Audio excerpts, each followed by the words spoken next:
Olá, eu me chamo Rafael Basílio e eu trago para você um vídeo de suma importância para o século em que nós estamos vivendo. Óbvio que de forma nenhuma eu quero com esse vídeo trazer um pânico para a sociedade, mas eu também não acredito que a desinformação ou a ignorância seja um fator positivo. Então, o motivo de eu estar trazendo esse vídeo é para que a gente tenha a ciência do que está acontecendo e do que está por vir. Esse assunto é muito importante. Por que nós vemos tantas guerras na terra de Israel? Será que existe um motivo divino para isso ou será mera coincidência? Vem comigo estudar agora o que está escrito no livro de Juízes. Lá Deus manda uma mensagem direta. Vamos entender um pouquinho.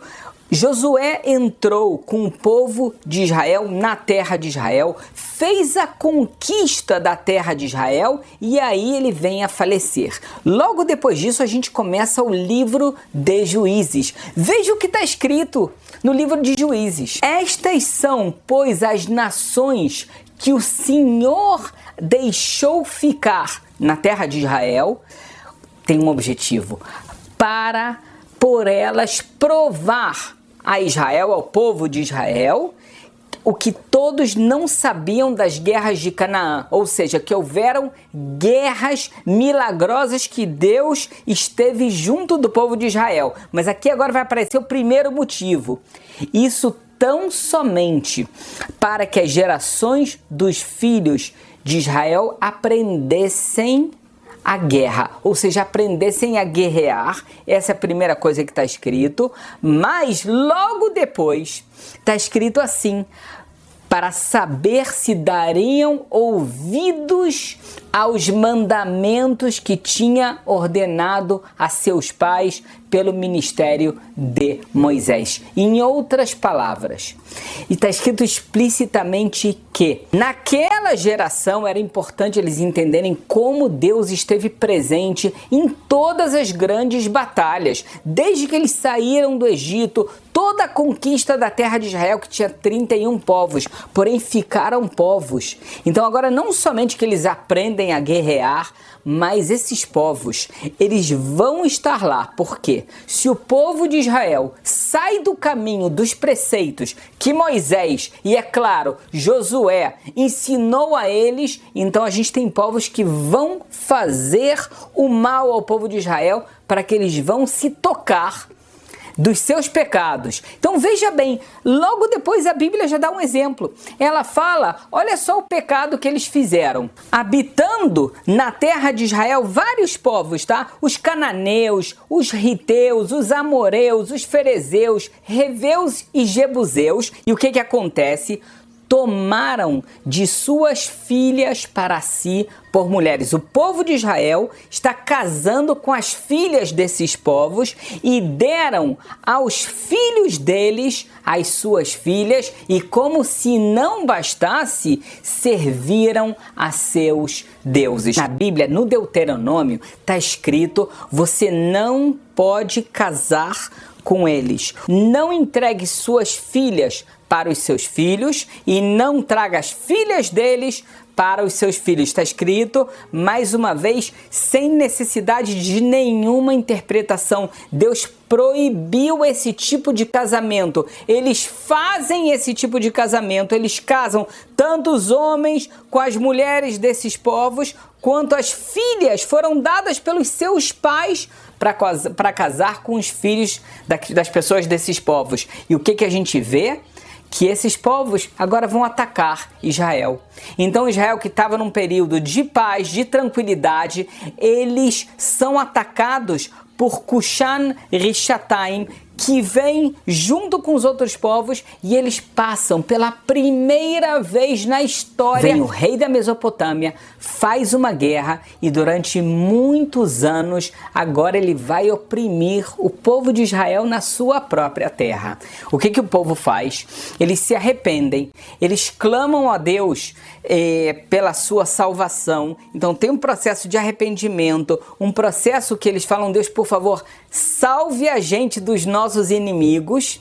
E aí aparece um novo juiz. A gente está na época dos juízes, não existia rei. O juiz era como se fosse o rei da época, mas não com os mesmos poderes de um rei. Ou seja, nós estamos numa época de transição no reinado de Israel, porque Josué sim foi considerado um rei, porém depois dele não houveram reis até o rei Saul. Então todo o livro de Juízes e o começo do livro de Samuel, nós não temos reis, temos juízes que são líderes.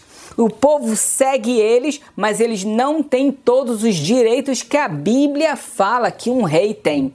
Esse juiz que vai aparecer é Otniel, filho de Kenaz. Ele era uma pessoa extremamente sábia e corajosa. Então ele toma liderança e mesmo com o reinado da Mesopotâmia forte, oprimindo, ele consegue juntar um exército, ele reza para Deus e ele consegue vencer a batalha. E aí o que acontece? Veja bem, mais uma vez a gente vai ter agora 40 anos de tranquilidade na terra de Israel. Mas não se esqueça, o que está escrito na Bíblia? Nós lemos o livro de Juízes, mas veja aqui outra passagem. Livro de Números está escrito o seguinte: fala aos filhos de Israel e diz-lhes: quando houveres passado o Jordão, vocês estão entrando na terra de Israel, lançareis fora todos os moradores da terra diante de vós e destruireis todas as suas figuras, todas as suas imagens de fundição e desfazerei todos os seus altares.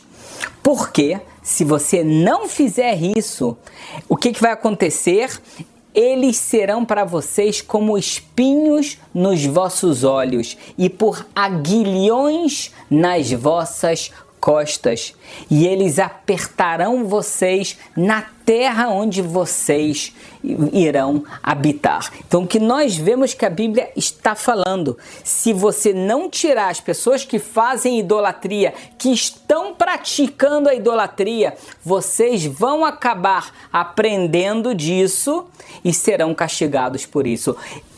Pelos mesmos povos que vocês estão buscando se unir a eles, aprender a absorver a cultura, e infelizmente a religião pagã deles, eles mesmos irão te atacar. E é o que acontece.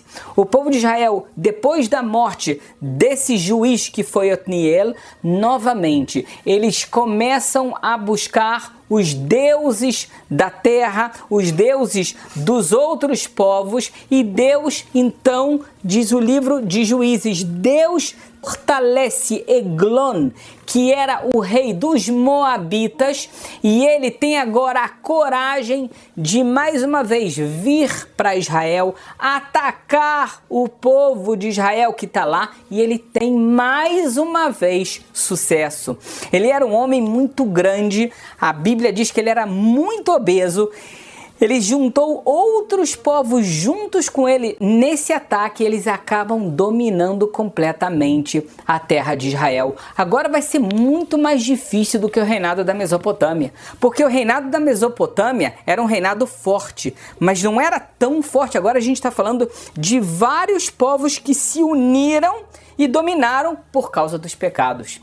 Então a gente está vendo aqui uma segunda guerra, e está claro a causa e a consequência. Houve uma causa, vocês fizeram pecados. No primeiro caso, casaram da forma errada, com as pessoas erradas, ainda praticaram a idolatria. Nesse segundo caso, a idolatria ainda ficou maior. Então veio o rei de Moab, junto com amonitas e filisteus e assim por diante. E agora, da onde vai vir a salvação?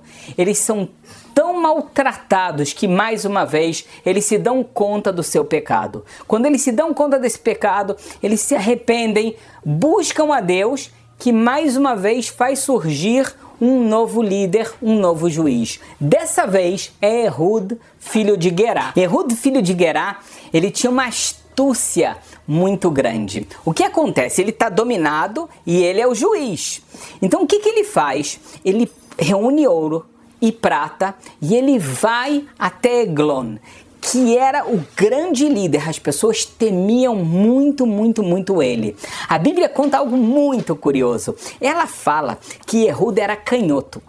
Uma vez que ele era canhoto, ele botava a arma dele, a espada dele, ele botava uma faca do lado direito para conseguir tirar com a mão esquerda e direto poder utilizá-la. Então ele esconde desse lugar, tá? Naquela época, as pessoas sempre colocavam as facas, se você era destro, do lado esquerdo, se você era canhoto, do lado direito. Mas não existiam tantas pessoas assim. Então o que faz Ehud? Ele vai até Eglon e ele fala: eu sou o seu servo.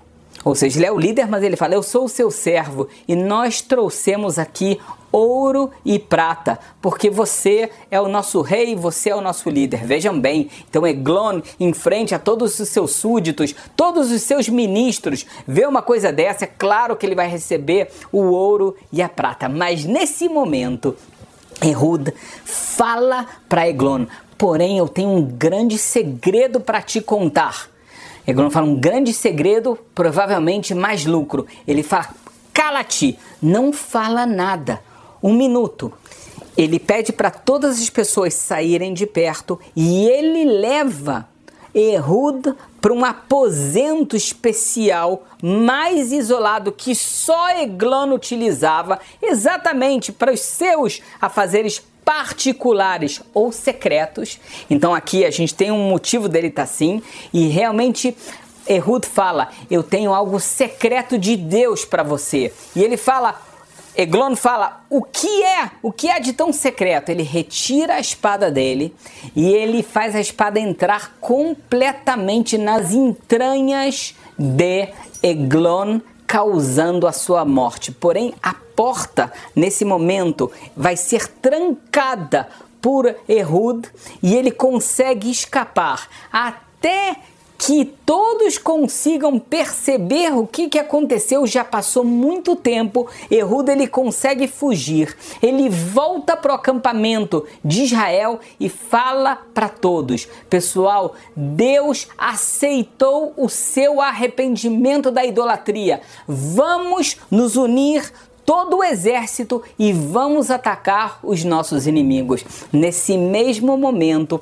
acabam arrombando a porta onde estava Eglon. Eles veem uma morte terrível, assustadora, e eles falam: o que aconteceu aqui? Como pode ser? Então eles estão amedrontados, e nesse momento vem o exército de Israel, que por um lado ele era mais fraco, mas ele está no momento certo. Então mais uma vez eles veem a mão divina, e mais uma vez o que nós vemos? Um período de tranquilidade na terra de Israel. Veja bem, quem estuda o livro de Juízes vai ver esse processo acontecendo todo o tempo. Por um lado, existia um tempo de tranquilidade, onde o povo estava vivendo bem, não havia guerras, eles podiam se desenvolver economicamente, até militarmente, mas o mais importante que Deus esperava era espiritualmente. Porém, essa tranquilidade leva a um esquecimento de Deus. Leva o povo de Israel a absorver a cultura, os deuses de outros povos, e eles começam a praticar a idolatria e a fazer o mal aos olhos de Deus. Nesse momento Deus fala: é assim, eu vou te recordar qual a verdade. Como?